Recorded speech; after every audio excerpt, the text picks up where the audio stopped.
on deck on stage, Amin Sahed. Clap it out for Amin. Yeah, thank you guys. I just moved in from Montreal just to do stand-up, and I would have never believed I would one day perform at an antique store. This is a great place.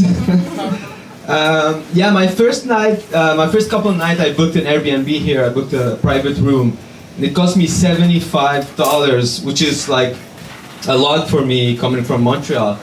And it was like the shittiest room I've ever seen or heard of. Then I thought about sleeping in my car, and it felt like a step up. And my car is not even great. It's basically like a tomato can with 4 wheels and a broken windshield, and it's still better than a $75 room in New York. It wasn't even in New York. It was like it took me 1 hour to get to Manhattan. You know what you can get in Montreal for $75? You can get a whole apartment downtown Montreal and a hooker for that price. Yeah, I'm planning on spending 3 months in New York, and I'm on a tight budget. Actually, I thought I had the budget for it, but you know, the budget I have, I can live off in Montreal for like $1,000, for a whole year.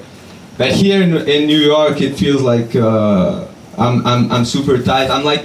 I'm spending less than a homeless guy, seriously. And I'm basically homeless right now.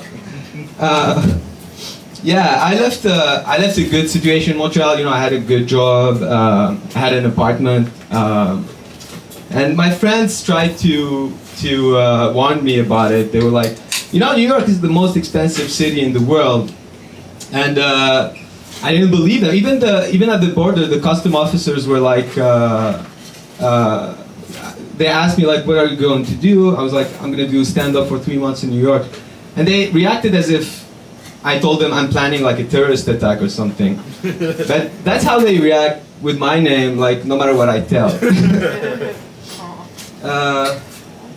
Yeah, but I like it here. Like I did stand-up, yesterday I did stand-up for the first time ever, and this is like my 3rd time. I did 2 sets yesterday.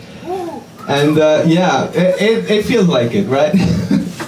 Yeah, I took a comedy class before I started, and they told me if you want to become a good comic, you have to talk about yourself. You know, be authentic, tell a joke only you can tell. And the problem is I don't like pedophile jokes, so I don't know what to do with this advice.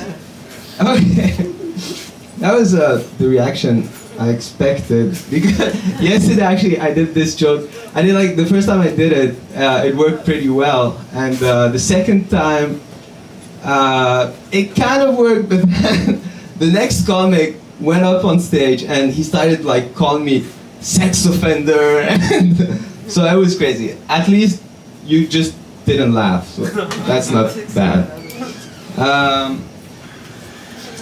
Yeah, I was raised Muslim, but I'm not into religion anymore. And since I left Islam, everything has changed.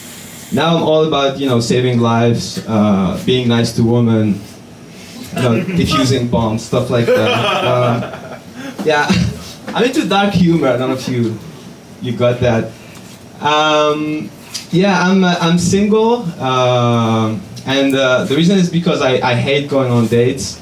And I'm very bad at it. You know, I wish I was gay, just because I think gay men never go on dates. I think they just meet and fuck, you know? I'm pretty sure lesbians never go on dates. I mean, who's gonna pay for it? Yeah, I like this joke because it's both sexist and homophobic, which is great. Yeah, I have one last joke on abortion. I don't get... Yeah, this is gonna be harsh a little bit. I don't get why people in the U.S. have this weird relationship with abortion.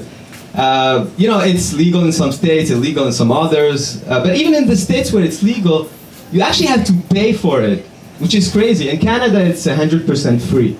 You know, it's like a public service, just like garbage collection or using the sink at home. You know, do you guys pay every time you flush the toilet? Come on. Okay, that's all my time, guys. Thank you. All right, one more time from me. Yeah, just here's a mic stand. That's how we do it in New York. Okay. That was very cheap hooker, you know? Just pay her $5 for 5 minutes of stage time.